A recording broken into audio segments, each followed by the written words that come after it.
You ready to be on the show? Yeah, let's do it.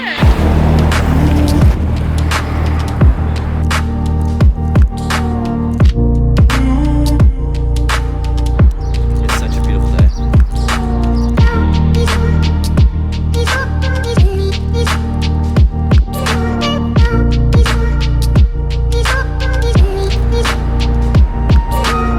Yo, what's up? Turn around, dog. Oh, hey. That's good. No, that's perfect. And that's funny that we have a good little segue because you are in that social media world. Tell me about it. What does that mean to you? oh my gosh, I didn't even say your I name guess- when we hopped in. Yeah. Wow.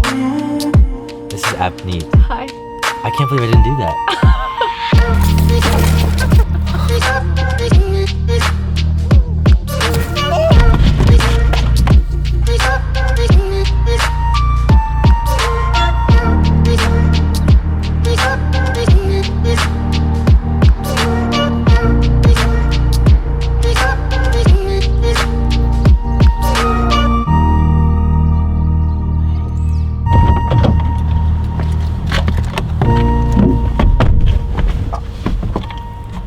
You should.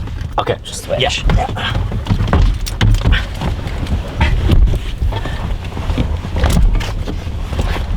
Welcome back to That's better. Fuck Salad. That's crazy. I can't believe we just did that. We're switching because why not? Yeah, this is actually my good side. So That's why you wanted to switch? I told him, hey, I have to sit in the driver's seat. Also because I'm a boss. Do you drive? Yeah. Okay. Some people come on the show, they don't know how to drive. I have a license. Do you need it? You don't use it. I use it when I go out of the city, but day to day, definitely not. Definitely take the train. This is so weird that I'm on this side. Yeah, I'll be okay. Yeah, I'll be fine. Take a breath. But it's actually getting me more okay though. What's chilling me down is the fact that we have vegan pizza We have vegan pizza. in the back. The most expensive pizza I've ever paid for. Not because it's vegan, but because it's like very designer crafty. Did you see that place? No. I mean, yeah, but It was like I'm like, oh, this is not dollar slice, that's for sure. Two Bros. Holy. Taking a break from Two Bros today. What's Two Bros? Dollar pizza. Is it called Two Bros? Why is it? Oh, it's just that's the name. I don't know. That's the name. That's a chain. That's the chain. Yeah. Holy smokes. Whoa! Okay, this kind of looks crazy good. That's a salad on a pizza, basically, but fuck salad. So. We're gonna take a break already and let you know how this pizza is when we come right back. I don't know how to cut this. It feels different coming in from this side. Bring it to the runway.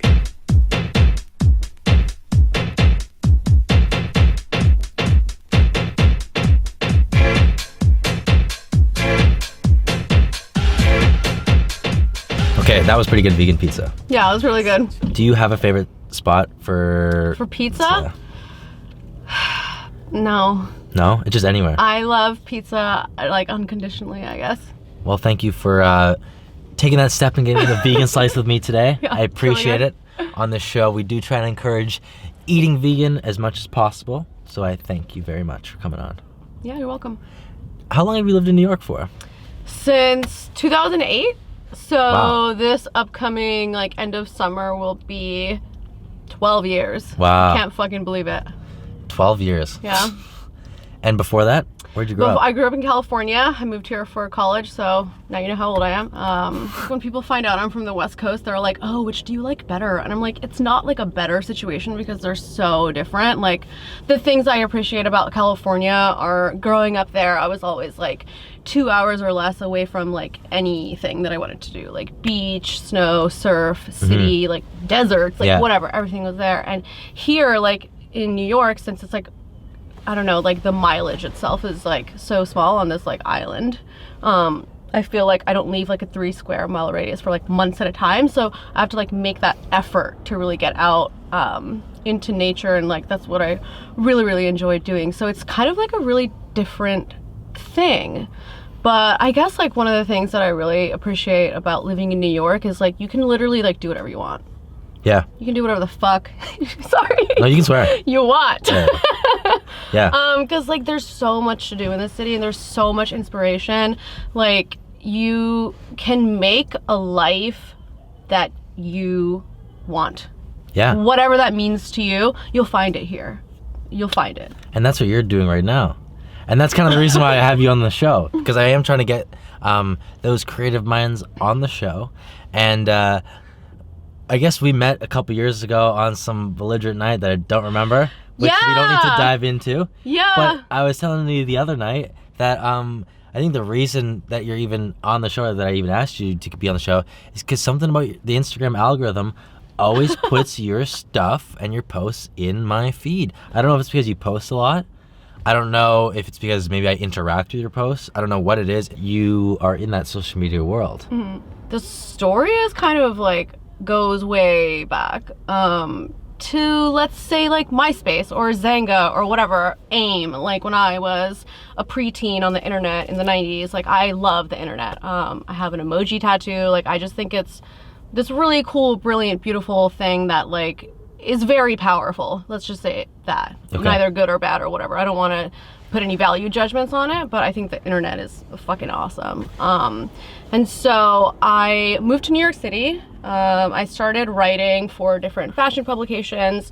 I was doing sample sale reporting and all these kinds of things. And so I was being published and I wanted a place to put everything. So I started out on Tumblr as a blogger, and eventually we just started posting like things that I was wearing, and like people found that interesting. So I was like, oh cool, this is awesome. Like I love fashion, I love writing, like also love photography, and here I am like sharing my looks or whatever. So like all of that sort of experience in like the fashion publishing world kind of led me into marketing. And this is like just when like Instagram was sort of taking off and like influencers were becoming a thing, but nobody called themselves influencers at that time. They were just like, I'm a blogger, but I do this, I do that. Mm-hmm. And so it was very like community driven because people weren't necessarily like making a living out of this just yet. So yeah, I don't know. And over the years, I've just held different positions on different marketing teams at brands. And I think, you know, one of the things that kind of differentiates me is that I also know like the blogger side. So I've worked on the creator end of influencer campaigns, and I also make the influencer campaigns on the brand side. So like, not to say that every marketer would be an amazing creator and every creator would be an amazing marketer. There's like different sort of skill sets there, but I think they overlap a lot. And that's one of the reasons why I love working in this industry, is because like I just get to be creative and play around and like work with my friends and like meet new people all the time and just like really be able to dive into like storytelling in like an ever-changing sort of way. Yeah, and I think you definitely portray that through your own personal Instagram, Thank I you. was saying. And that's why I kind of almost feel like I know you pretty well, because you know how to actually, I'm not going to say promote yourself, but you know how to actually keep an engaging storytelling, I guess, right? Yeah, it's hard because like I think I consider myself first and foremost like a writer. Since I started like blogging and like writing my diary and journaling and all that stuff like from a very young age, like it's just part of expression for me that like doesn't really have like these other strings attached. Okay. I think because I'm not so concerned with like how it comes off or whatever. Like I'll never be offensive on purpose or like just say something sensational just because. But if I feel strongly about something, I think like, yeah, I have, you know, my right to like express that however I feel is appropriate. Amazing. Want to wrap up this kind of marketing business talk with talking about TikTok. TikTok! I was Should we make a TikTok right now? I'm not opposed. I'm obsessed with TikTok. The thing with TikTok is the videos that I'm obsessed with, my friends have no idea about. And the videos that my friends are obsessed with, I have no idea about. So I'm like, TikTok is this vast world that has so many different like little niches, I guess, that I'm just like, what? I'm obsessed with it. I love it. I always kind of bring it up, and we'll keep expanding on it here, because TikTok, for those who are listening, obviously know that I kind of poke fun at it in every episode, but not in a rude way, actually. Poke fun of it because I actually have a lot of friends who would roll their eyes at TikTok, when you can't really do that if you're in this field, because of this creative field right now, because for the next 2 years, the world is going to be dominated by TikTok influencers. Right, and those younger creators. Yes, and if you're rolling your eyes at it and you're in this field, then you're actually losing work opportunities and you're losing like proper business, because TikTok is the place where you can get the most engagement on any socials right now, and it's the fastest place you can grow an audience. that you don't even know. I don't want to feel like I'm alone when I mention that. So it's nice to hear that you kind of see the same. Yeah, I think TikTok is definitely one of those like emerging platforms that we need to pay attention to. But as far as like it being a sophisticated enough tool for marketers to be True. able to create sales through and measure and all this stuff, of course it's not there yet. But Yeah. that doesn't mean that you can't have fun with it, and that doesn't mean that it's not going to become like a serious player in the social media marketing game in years to come. Who knows? Yeah. But just dismissing it outright, I don't think is really fair, because who thought Instagram would become what it is? Exactly. You know, like, I think you have to look at TikTok and think about Vine. Obviously, they have similarities between the apps. you're a Viner, right? No, I was not a Viner. Okay. But you look at all the biggest Vine stars back in the day. Now Vine is done. The biggest Vine stars are now the kids making the most money on YouTube. YouTube, yeah. So you have to look at the TikTok stars, the most elite, and realize that in 3 or 4 years, when TikTok is winding down and they've transitioned onto YouTube or other social platforms where they can grow their business, if they've figured out a way to actually monetize themselves, they are going to be the names that are in pop culture and are doing the fashion shows and working with big brands on like $100,000 like posts on Instagram. If that's What not do you already think happening. about Byte? Heard about Byte. Byte might have more of the creative kind of influence It's in supposed it, to be like Instagram's sort of like Vine. but works I like guess. TikTok. It kind of does, yeah. It's like it combines like the vertical video of TikTok and also the 6-second plays, or maybe it's 3-second plays of like the older Vine days. Are you on Byte? I downloaded it. Okay. I haven't done anything on it yet, but can we talk about Peach? I think I was just like really excited when it came out. I don't even remember, like, I don't know anything about it. It's basically like, I don't know how to explain it, like almost like a Tumblr in a timeline with like videos, status updates, photos, and music recommendations, and like kind of like in a way status like what I'm doing right now. It was just like a bunch of things wrapped up into Cool. one, and it had like cute branding, and it was pink.